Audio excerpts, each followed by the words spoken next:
From Mike Della Famiglia.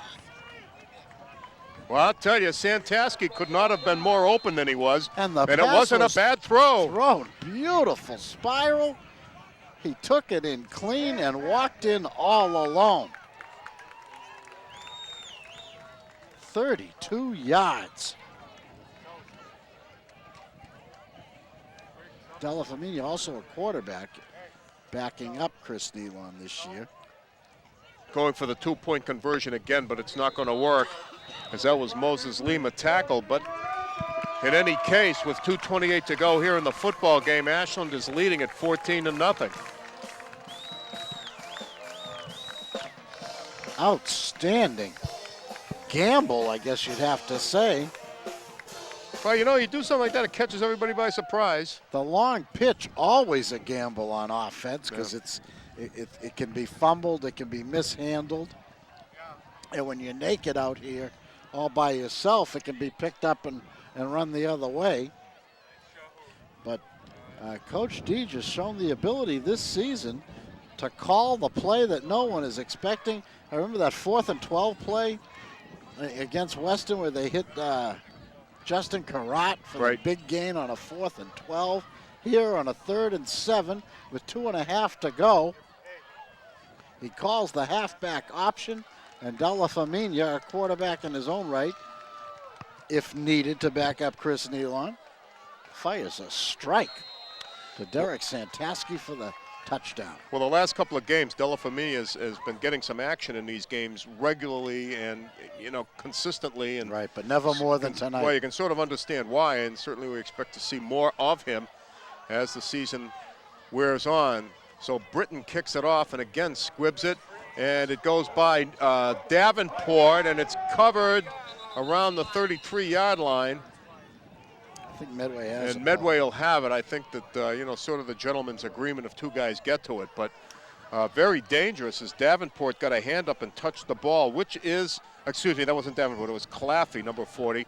But in any case, always a dangerous play because it's a live ball after it goes 10 yards. In any event, touched or untouched. Right. So it'll be Medway 1st and 10 at their own 33, and 2:05 to go. And Medway without timeouts. Referee just called to stop the clock. Oh, okay. Extra ball on the field.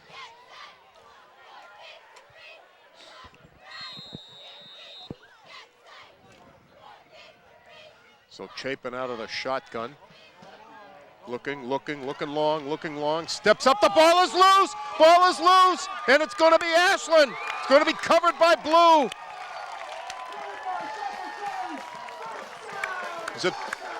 Was it Pacholi? Who got it? In any event, it's Ashland ball. It was knocked loose from Chapin and covered by Ashland.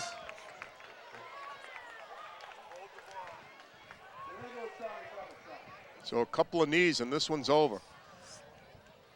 Medway can't stop the clock now. 1:55 to go. Ashland working from the 39-yard line. Here we go, snap. They hand it off to Pacholi. Picks up 5. Look at him hold that ball, Paul. 2 arms wrapped tightly around it.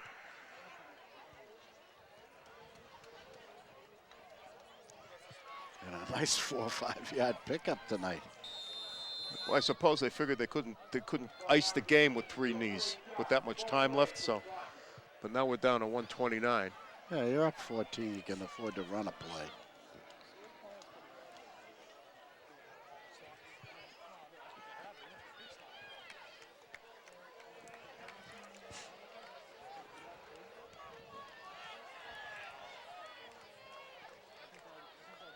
So straight ahead, Nealon going for the ball. So it'll be 3rd down. He actually gained about a yard on the play, so 3rd down, and we're inside a minute.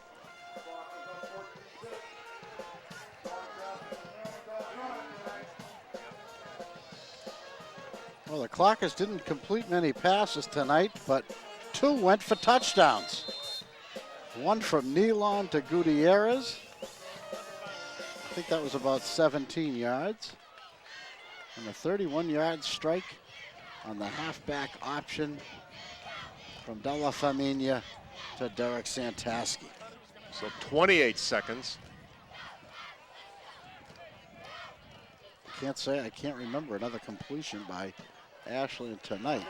So Nealon takes the knee, and that's going to do it. That's going to do it. Ashland's record will go to 3-1. Great with win a for 14-0 win over Medway. They're actually 4-1. 4-1. They go to 2-1 in the league. They won both their non-league games against Weston and Sharon. Shut them both out, as a matter of fact. Clockers have picked up their third shutout of the season. 3 out of their first 5 games have been shutouts. They've shut out their opponent. They only gave up 1 touchdown to Westwood and 2 touchdowns to the high-powered Medfield Warriors.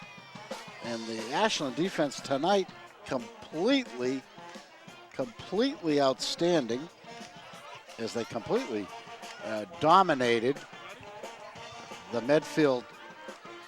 Medway offense, who just couldn't get anything going, Paul. They tried. They finally started mixing it up on their last drive when they started blending the offense with the pass with the run. And that worked pretty well on the last drive until the Clockers snuffed that one out. And maybe they should have gone to number 5, Pat Cuff, a little earlier. He made 2 nice receptions. Big guy too, tough to bring down. 6'6". Right. And he could move after. He could also move after the catch as well. Well, always fun to see the trick play work, and that halfback option is a big favorite. And the thing of it is that the way the thing is set up, because it looks like it's going to be a pitch and then a sweep, and it should allow a receiver to get wide open, and in this case it did, as Santaski was behind everybody, and all he had to do was lay it into his hands. Actually, he had to stop and wait for the ball for about a step, but he was still that far open that there was no question that he'd carry it into the end zone, and it was just a wonderful play to watch. It was set up beautifully, executed beautifully, and it was just so pretty.